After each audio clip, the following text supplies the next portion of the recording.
अस्सलाम वालेकुम जी, this is Daniyal Abuzar, welcome you all to cric 92's YouTube channel.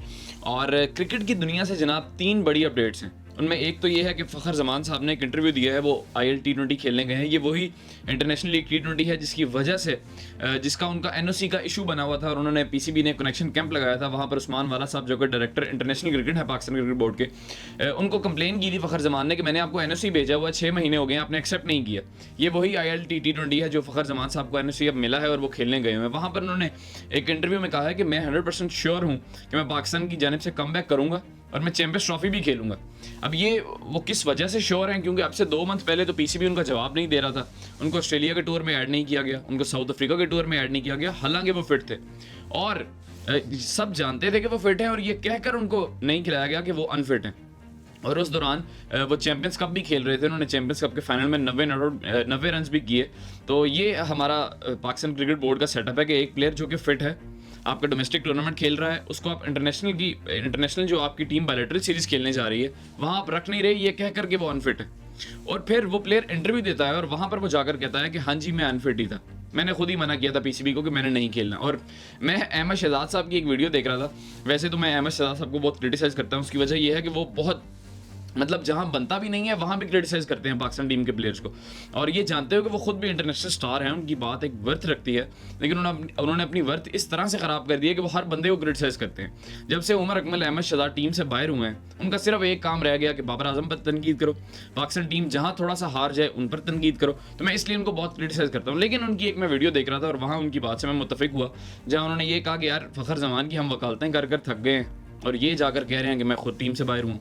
मैंने खुद PCB से रिक्वेस्ट की थी कि मुझे 2 माह का रेस्ट चाहिए। बहरहाल फ़खर ज़मान ने जो इंटरव्यू दिया उसमें उन्होंने कहा कि मैं 100% श्योर हूँ कि मैं पाकिस्तान की तरफ से चैंपियंस ट्रॉफी खेलूंगा और मेरी जो शमूलियत है वो इस बात पर बेस नहीं करती कि साइम अयूब अब इंजर्ड हो गए हैं, बल्कि उन्होंने ये भी कहा कि मैं ये समझता हूँ कि साइम अयूब आने वाले 1-2 साल में वो पाकिस्तान की जानिब से टॉप 1 to 3 में होंगे, यानी कि जो वर्ल्ड रैंकिंग बनेगी उसमें वो टॉप 1 to 3 में होंगे, साइम अयूब टॉप 3 में होंगे।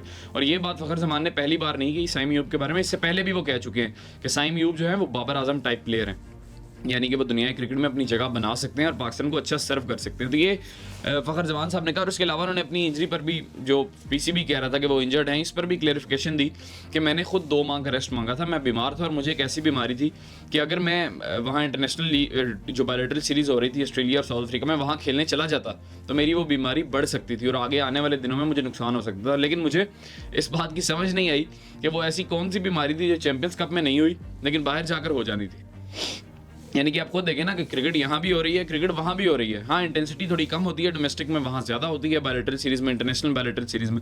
वो कौन सी ऐसी बीमारी थी जो चैंपियंस कप में सामने नहीं आई लेकिन बाहर जाकर सामने आ जानी थी। बहरहाल ये फ़खर ज़मान साहब का कहना है और वो 100% श्योर हैं। लेकिन ये एक अच्छी बात भी है, अगर आप मेरे पिछले वीलॉग उठाकर देखें तो मैंने शुएब अख्तर साहब ने एक बात की थी कि अगर आप चैंपियंस ट्रॉफी जीतना चाहते हैं तो फ़खर और साइम को टीम में वापस लें, यानी कि आपका जो कम्बो बनेगा वो उसको कोई भी नहीं तोड़ सकेगा चैंपियंस ट्रॉफी में। और पाकिस्तान की इन विकेटों पर वैसे ही फ़खर ज़मान और साइम अयूब वैसे ही बहुत मारते हैं, लेकिन अनफॉर्चुनेटली साइम अयूब पर कल मैंने लेटेस्ट आपको अपडेट दी कि वो इंजर्ड हैं और इनिशियल जो उनकी टेस्ट रिपोर्ट्स आई हैं लंदन में जाकर, तो वो उसमें यही सामने आ रहा है कि वो 6 वीक्स में रिकवर नहीं कर पाएंगे, डॉक्टर्स यही कह रहे हैं। और मैंने भी कल आपको यही कहा था कि मेरी राय यही है कि अगर वो ठीक हो भी जाते हैं उनको ना खिलाएं।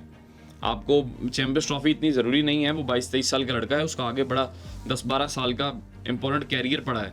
जैसे हमने शहीन शाह को तबाह कर दिया, हसन अली को तबाह कर दिया जल्दी में खिलाने के चक्कर में। नसीम शाह को भी एक दफ़ा हम ऐसे ही जल्दी में वापस ले आए थे, उनको गलबन नी इंजरी हुई थी।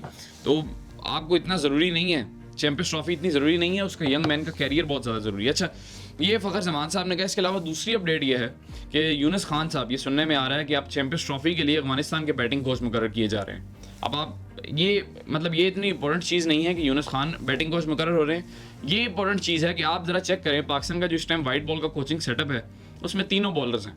आकिब जवेद जो कि हेड कोच हैं वो भी फास्ट बॉलर हैं, अजहर महमूद जो कि अब लंदन गए हुए हैं साइम अयूब के साथ वो भी फास्ट बॉलर थे, और शाहिद असलम है वो गालिबन पाकिस्तान की जानिब से इतना खेले नहीं है इंटरनेशनल क्रिकेट लेकिन डोमेस्टिक खेलते रहे हैं, तो वो उनका भी ऐसा नाम नहीं है। लेकिन जो भी पाकिस्तानी कोच आता है, चाहे वकार यूनुस है चाहे आकिब जवेद है, वो शाहिद असलम को साथ ज़रूर लेकर आता है।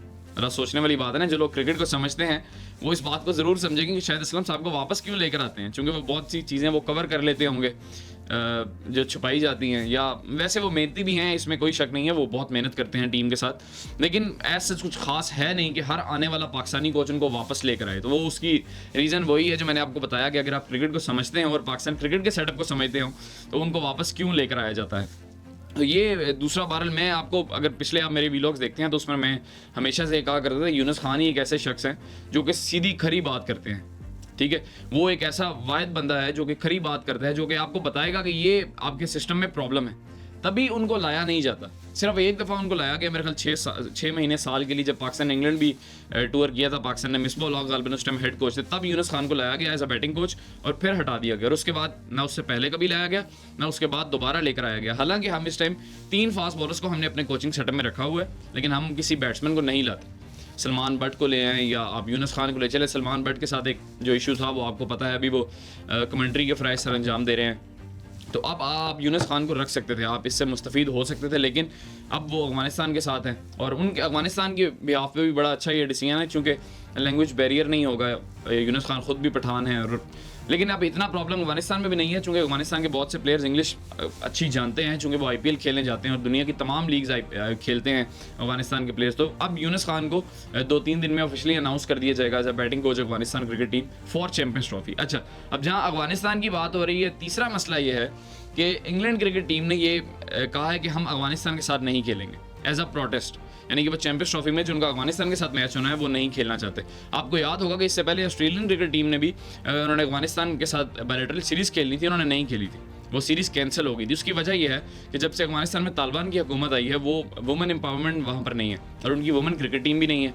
तो अब ये जो ईस्टर्न कंट्रीज़ होते हैं ये बड़ा ज़्यादा इसको, हम तो अपने एशिया में इतना ज़्यादा इसको राइट्स नहीं देते कि यार ठीक है अगर लड़कियों की टीम नहीं है तो कोई मसला नहीं है, लेकिन जो ईस्टर्न कंट्रीज़ होते हैं, जो वेस्टर्न कंट्रीज़ होते हैं सॉरी, वो इस पर बहुत ज़्यादा फोकस करते हैं कि यार वुमेन एम्पावरमेंट होनी चाहिए, वुमेन्स की टीम होनी चाहिए और उनको प्रॉपर राइट्स देने चाहिए। हमारे यहाँ पर तो इतना नहीं सोचा जाता ना, तो वहाँ पर बहुत सोचा जाता है कि यार ऐसे इनकी वुमेन की भी टीम होनी चाहिए और वुमेन एम्पावरमेंट वहाँ पर होनी चाहिए।